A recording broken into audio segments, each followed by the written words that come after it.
చేతులు జోడించుకుని మనం అందరం కూడా అమ్మ బిడ్డలము 2 చేతులతో అమ్మకి నమస్కరిస్తూ అమ్మ పాదాలకి శ్రీ మాతాజీ గారి నుంచి అనుమతి తీసుకుందాం. అమ్మ పాదాల నుంచి కురుస్తున్నటువంటి అమృత ధారలను మనం అనుభవం చెందుతూ మనసులోనే మనం అమ్మ ఈరోజు ఈ సౌందర్య శ్లోకాలకి మాకు అనుమతిని ప్రసాదించు తల్లి. 70-71 శ్లోకాలను స్తుతించేందుకు ఆ చైతన్యాన్ని అనుభూతి చెందడానికి మాకు అనుమతిని ప్రసాదించు తల్లి. 2 చేతులతో అమ్మకి నమస్కరించి అమ్మ పాదాలకి మన కుండల్ని జాగృతి చేసుకుని మనం బంధం తీసుకుందాం. ఇప్పుడు మన కుడి చేతిని ఎడమ హృదయం మీద పెట్టుకుని అమ్మని అందులోకి ఆ సింహాసనంలోకి హృదయం అనే ఆ కమలంలోకి అమ్మని మనం ఆహ్వానిద్దాం. కృప చూపించి మా హృదయం వచ్చి విరాజిల్లు తల్లి, మీ సింహాసనాన్ని అలంకరించుకుని శ్రీ గణేషుని యొక్క అబోధిత శక్తిని, పరమాత్ముని యొక్క ప్రేమ శక్తిని మాకు ప్రసాదించి ఈ స్తోత్రాలను స్తుతించేందుకు మాకు అనుమతిని ప్రసాదించు తల్లి. చైతన్యాన్ని మాలో ప్రవహించు తల్లి. ఇదే చైతన్యం సహస్రారంలో మనం మన చిత్తాన్ని పెట్టుకుని 2 చేతులు హృదయంలో పెట్టుకుని ఈ యొక్క శ్లోకాన్ని స్తుతిద్దాం. మృణాళీ మృద్వీనాం తవ భుజలతానాం చతస్రుణాం చేతోర్భి సౌందర్యం సరసిజ భవస్తోతి వదనై నకేభ్య సంత్రస్యన్ ప్రథమ అధనా నందకరిపో చతుర్ణాం శీర్షాణాం సమమభయహస్తార్పణధియా సాక్షాశి ఆదిశక్తి మాతాజీ శ్రీ నిర్మలా దేవి నమో నమః. మృణాళి మృద్వీనాం అంటే మృణాళి మృద్వీనాం అమ్మకి ఎన్ని భుజాలు ఉన్నాయి? 4 భుజాలు ఉంటాయి. అవి ఎలా ఉంటాయంటే కల్పవృక్షాల వల్లే ఉంటుంది. మనం ఇదివరకు సౌందర్య శ్లోకాలు 5-6లో చెప్పుకుందాం.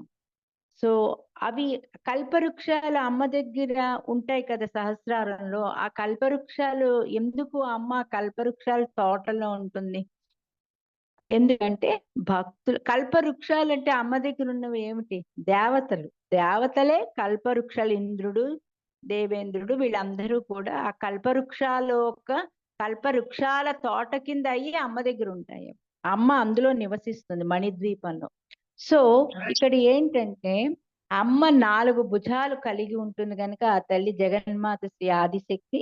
సో అమ్మ అవి ఎందుకు అంటే ఆ 4 భుజాలు కల్పవృక్షాలనే ఒక కోరికలు భక్తులకి నెరవేరుస్తుంది. భక్తులు అంటే ఇక్కడ ఎవడు? మనము అమ్మ బిడ్డలం, శ్రీ మాతాజీ గారి బిడ్డలం.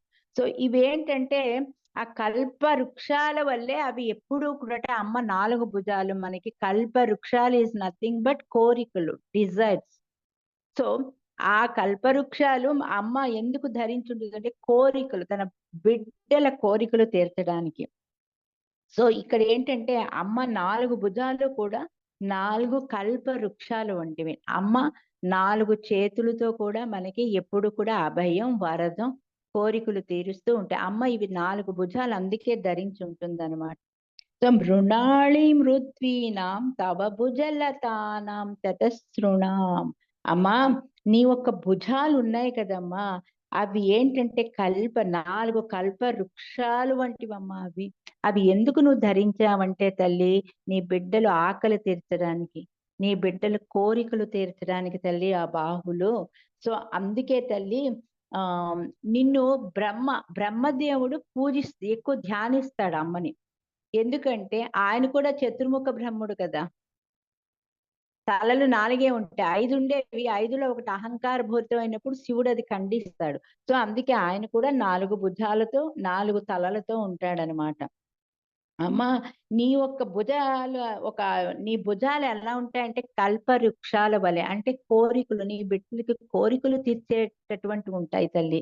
అదే విధంగా లతల వంటివి. లతలంటే ఏంటి? నీ బాహులమ్మ మృణాళముల వల్లే తామర తూడుల మృదువుగా ఉంటాయి. తామర తూడులు అంటే ఏంటి? లైట్ గా ఉంటాయి కదా, మృదువుగా ఉంటాయి, సాఫ్ట్ గా ఉంటాయి. సో అమ్మా ఆ లతల వంటివి తల్లి. అంత సౌందర్యంగా మృదువుగా ఉంటాయట అమ్మ ఒక్కవి. సో అమ్మ, సో నీ యొక్క భుజాలు ఉంటాయా మనకది ఇదిగా కనిపిస్తాయి, కానీ అమ్మ భుజాలు చాలా మృదుత్వంతో ఉంటాయి అన్నమాట. సో మృణాళి మృద్వీన అంటే చాలా మృదుత్వంగా ఉంటాయి తల్లి ఆ భుజాలు. అదే రకంగా కల్పవృక్షాలతో కలిగి ఉంటాయి తల్లి. అంటే ఆ కల్పవృక్షాలు అంటే నథింగ్ బట్ అమ్మ తన మణిద్వీపం వర్ణంలో వస్తుంది మనకి. అమ్మ కల్పవృక్షాలు అంటే ఆ తోటలో ఉంటుందంటే వాళ్ళు దేవతలే అక్కడ ఉంటారు. ఆ దేవతలకు ఆర్డర్ ఇస్తుంది. సహజీవనంలో మన శరీరంలో ఉండే ప్రతి డైటీ అమ్మ కంట్రోల్లో ఉంటారు. అమ్మ ఆర్డర్ ఇచ్చినప్పుడు ఆ చక్ర will be awaken and it is purified. అంత రిలేషన్ ఉంది దీనికి. సో అమ్మ నీ యొక్క భుజాలు ఉన్నాయి కదా, తామర తూడు వల్ల మెత్తగా ఉంటాయమ్మా, మృదుత్వంగా ఉంటాయి, సుందరంగా ఉంటాయి తల్లి. చతశృణాన. సో అమ్మ ఎవరైతే నీ భుజాలు ఒక ఆ ఏ రకంగా ధ్యానిస్తారో లేకపోతే స్తుతిస్తారో తల్లి, వాళ్ళకి అన్ని కోరికలు కూడా తీరుస్తాయి తల్లి. అవి నీ భుజాలలో ఉన్నటువంటి ఆ కల్పవృక్షాలు గాని, తర్వాత ఆ లతలు గాని, మృణాళం మృద్దోర్లత అంటే అమ్మ తామర తూడుల వల్ల మృదువైన భుజాలు తల్లి, తీగ వెంటి భుజాలు తల్లి నీకు అని చెప్పి మనకి ఆ ఫస్ట్ లైన్. చతుర్భిః సౌందర్యం సరసిజ భవస్తోతి వదనే. బ్రహ్మ బ్రహ్మగారికి ఎన్ని ఉంటాయి ముఖాలు? నాలుగే కదా మనకి. చతుర్భి అంటే ఎప్పుడు నాలుగు. అదే శ్లోకం మనకు వచ్చింది 11. చతుర్భి శ్రీకంఠే శివ యువతిభి. శివుడు నాలుగు శ్రీచక్రంలో వస్తుంది, 5 అమ్మ వస్తాయి అన్నమాట. సో ఇవన్నీ వస్తాయి. సో చతుర్భి వదనైహి అంటే అమ్మ బ్రహ్మదేవుడికి 4 ముఖాలు ఉన్నాయి కదా తల్లి. సో ఆయనట ఆ 4 ముఖాలతో అమ్మని స్తుతిస్తారు. అమ్మ 4 భుజాలు ఉంటుంది, బ్రహ్మదేవుడికి 4 ముఖాలు ఉంటాయి. సో ఆ 4 ముఖాలతో ఆయన, ఎందుకంటే ఒక ముఖం ఎవరు తీసేస్తారు? శివుడు తీసేశాడు అహంకారంతో ఉంటే. నేను సృష్టి చేశా గనక నేనే గొప్పవాడిని అని అనుకున్నప్పుడు ఆయన గిల్లేసేసి ఒక తలని తీసేస్తారు ఆయన. సో తల్లి, సో నేను ఇప్పుడు నీకు స్తుతించాలంటే ఈ 4 ముఖాలతో నీ 4 భుజాల్ని నేను స్తుతిస్తున్నా తల్లి. సో బ్రహ్మదేవుడు చతుర్భిః సౌందర్యం సరసిజ భవస్తోతి వదనే. అమ్మా నేను స్తుతిస్తున్నాను తల్లి నా 4 ముఖాలతో. ఆయన ఎవరు? సరసిజ భవుడు. భవుడు అంటే భర్త. సో సరసిజ అంటే సరస్వతిది. అమ్మా నేను అంటే పద్మం నుంచి పుట్టాడు ఆయన. ఆయన కూడా పద్మం నుంచి పుట్టాడనమాట. సో అమ్మ నేను 4 ముఖాల నుండి అమ్మ ఏంటి? వేదాలు అంతే కదా, దేవి అథర్వశేషం, దేవి స్తుతి, ఇవన్నీ కూడా. సో తల్లి నీ యొక్క 4 వేదాలను నా 4 ముఖాలతో వర్ణిస్తున్నానమ్మా. అవి చతుర్వేద మంత్రాలుగా నువ్వు అది ఆ ప్రేయర్స్ తీసుకో తల్లి. అవి నువ్వు అవి నీకే అందుతాయి తల్లి. నకేభ్య సంత్రస్యన్ ప్రథమ మథనా దంద కరిపో. నకేభ్య సంత్రస్యన్ ప్రథమ ప్రథమమ్మ అధనాన్ దంద కరిపో. అప్పుడు తల్లి ఏమంటే నఖేభ్య అంటే గీయడం అన్నమాట. ఎప్పుడైతే అమ్మని 4 ముఖాలతో స్తోత్రం చేస్తూ ఉండడానికి కారణం ఉంది. ఎందుకు చేస్తాడు ఆయన? అమ్మ భుజాలను ఎందుకు చేస్తాడంటే ఆయన శివుడికి భయపడిపోయి ఉంటాడు. శివుడికి ఎందుకు భయపడతాడంటే శివుడు అంధకాసురుడు అనే ఒక రాక్షసుణ్ణి చంపుతాడనమాట తన యొక్క చేతి వేళ్లతో. ఎప్పుడైతే ఆ అంధకాసుని చంపిన చాలా బీభత్సంగా ఉంటుంది అది. అది బ్రహ్మదేవుడు చూసుంటాడనమాట. సో ఆ బ్రహ్మదేవుడు చూడబట్టి తన తలని కూడా అలాగే తీసేస్తాడు కనుక, అహంకారంతో ఉన్నప్పుడు ఒక తలని తీసేస్తాడు కనుక. సో అది ఏంటంటే ఆ బ్రహ్మదేవుడు భయపడుతున్నాడు అనమాట. ప్రథమ మదనాదందకరిపో అంటే ఎంత భయపడుతున్నాడంటే ఈ ఒక్క తలని తీస్తేనే నేను అంత గిల్లి వేసేస్తే చాలా భయపడిపోతున్నానే. ఏ మాత్రం తేడా వచ్చినా ఈశ్వరుడు ఈ 4 తలను కూడా తీసేస్తాడేమో ఆయన ఎవరు? అంధకాసురుని చంపినటువంటి అజేయుడు ఆయన, శివుడు అని చెప్పి ఆయన అనుకుని వెంటనే ఆయన భయపడిపోయి ఏం చేస్తారు, ఇంకా శివుడి నుంచి తప్పించుకోవాలనుకుని అమ్మవారిని ప్రార్థిస్తాడట. అమ్మవారి యొక్క 4 భుజాలని స్తుతించడం మొదలెడతారట. అమ్మవారి భుజాలేంటి? లతల్లా ఉంటాయి, మృదువుగా ఉంటాయి, కల్పవృక్షాల కోరికలు తీర్చేలాగా ఉంటాయి. అందుకని ఆయన ఏం చేస్తాడంటే తన 4 ముఖాలతో ఆ అమ్మని, వేదాలంటే ఏంటి? చతుర్వేదాలు అంటే 4 వేదాలు అనమాట. ఆయన వెంటనే స్తుతించడం ఆ తల్లికి మొదలెడతాడు. అంటే అమ్మ ఒక 4 భుజాలని కూడా ఆయన స్తుతించడం మొదలెడతాడు. అంటే ఎక్కడ శివుడు ఈ పువ్వుని వేరు చేసినట్టు చేసేస్తాట ఆయన తలల్ని.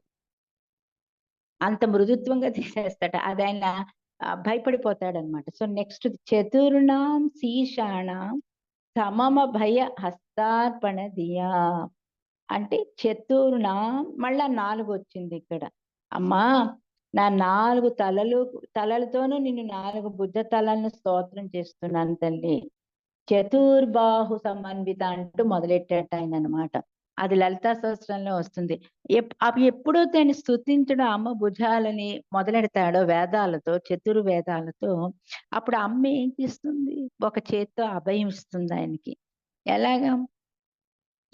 ఎంతో బుద్ధితో ఆయన నన్ను స్తుతిస్తున్నాడు కదా అని అభయం ఇచ్చి నీకేమీ కాదు అని చెప్పి ఆ తల్లి ఆయనకి ఇస్తుందన్నమాట. అప్పుడు పరమేశ్వరుడు ఏం చేయలేడు కదా. సో ఆయన భయంతో అమ్మని స్తుతించడం, అమ్మ భుజాలని ఏ కోరికలైతే ఇస్తాయి అమ్మ ఒక భుజాలు ఏ రకంగా తన్నేమో పెనవేసుకుని బిడ్డలా హత్తుకుంటుంది ఆ తల్లి అని చెప్పి అభయ హస్తాలతో ఆయన స్తుతించడం మొదలెడతాడు. అమ్మ తప్పకుండా నా కోరికలను తప్పక తీరుస్తుంది అనే ఒక నమ్మకం అనేది ఆయనలో చాలా ఉంటుందన్నమాట. సో ఎప్పుడైతే ఈయన అలా స్తోత్రం మొదలెడతాడట అప్పుడు అమ్మట ఆయనకి అభయం ఇచ్చి నేను నిన్ను రక్షిస్తాను అని చెప్పి. ఎందుకంటే శివుణ్ణి కంట్రోల్ చేసేది ఓన్లీ శ్రీ ఆదిశక్తి. శివుని కంట్రోల్ చేసేది ఓన్లీ శ్రీ ఆదిశక్తే. సో అప్పుడు వెంటనే అమ్మట అభయహస్తం ఇచ్చేసేసి తనకి ఆ 4 వేదాల మంత్రాలు ఏదైతే ఆయన స్తుతించాడో ఎంతో తృప్తి చెందిట అమ్మ. ఎందుకంటే ఆవిడ బాహులత అని సౌందర్యాన్ని ఆయన ప్రశంసిస్తున్నారు కదా. అమ్మ ఒక 4 భుజాలు ఎంతెంత గొప్ప కోరికలు, ఎంతెంత మృదుత్వం, ఎంతెంత ముడిగా ఉంటాయన్నది ఆయన వేదాల ద్వారా స్తుతించేటప్పుడు అమ్మ పొంగిపోతుంది కదా. సో అమ్మ ఎంతో హ్యాపీగా ఫీల్ అయిపోతుందిట. అంటే నా బాహుతలలు అంటే లతల, అంటే బావు లతలు అంటే ఏంటి? పద్మం లాంటివి అనమాట. సో అమ్మ ఇది వర్ణిస్తున్నావు గనక అమ్మ నీకు ఆవిడ కోరికలు ఇస్తుంది ఆయన కోరిన కోరిక వెంటనే ఆవిడ తన ఒక్క ఈ భుజాలతో ఇస్తుందన్నమాట. సో అమ్మ ఎందుకంటే ఆవిడని ఏ వర్ణన చేసినా ఆవిడ పొంగిపోతుంది. మోర్ దాన్ డిజైర్స్ ఆవిడ వర్ణన చేసేటప్పటికి ఆవిడ అన్ని కోరికలు ఇచ్చేస్తుంది అనమాట. సో సర్వస్వం ఇస్తుంది అనమాట. సో అమ్మ ఆ రకంగా పొంగిపోతుంది అనమాట. మృణాళి మృద్వీనాం. అమ్మ ఒక భుజాలు లతలా ఉంటాయి. అమ్మ ఒక భుజాలు ఎలా ఉంటాయి? తామర తూడుల్లాగా మృదుత్వంగా ఉంటాయి, స్మూత్ గా ఉంటాయట. అదే విధంగా మృణాళి మృద్వీనాం అంటే కోరికలను తీర్చేటటువంటి కల్ప వృక్షాలలా ఉంటాయట అమ్మ యొక్క భుజాలు. సో అమ్మ అది ఎవరు స్తుతిస్తారట? బ్రహ్మదేవుడు స్తుతిస్తారట ఆ వర్ణన.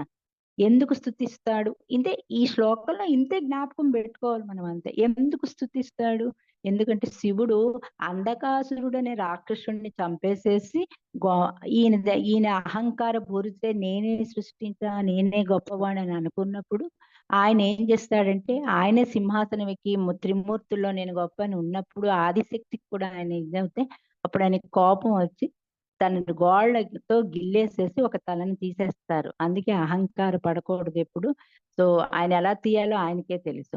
అది ఈ 4 తలలు ఉన్నవి కూడా ఎక్కడ ఆయన అంధకాసురుని చంపిన చేతులు తీసేస్తాడో ఏమాత్రం తేడా వచ్చినా అని భయపడిపోయి బ్రహ్మదేవుడు కూడా చతుర్వేదం ఇది గనక సరసిజ భవుడు గనక ఆయన కూడా పద్మంలోంచే జన్మించాడు గనక ఆ తల్లిని ఆయన స్తుతించడం మొదలెడతాడు. దేనికి స్తుతిస్తాడు? తన శరీరంలోని ఏ అవయానికి? భుజాలకు.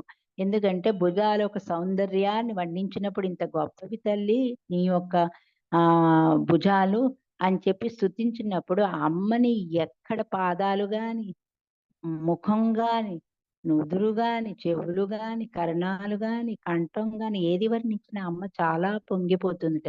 సో అమ్మ ఎంతో పొంగిపోయి ఆ కోరిన కోరిక ఏముందో బ్రహ్మదేవుడికి భయపడుతుంటే, నువ్వు భయపడద్దు నేనున్నాను అని చెప్పి ఆవిడ అభయం ఇస్తుంది. సో ఈ శ్లోకం అర్థం మొత్తం ఇదనమాట. మన కుండల్ని జాగృతి చేసుకుని మనం బంధం తీసుకుందాం.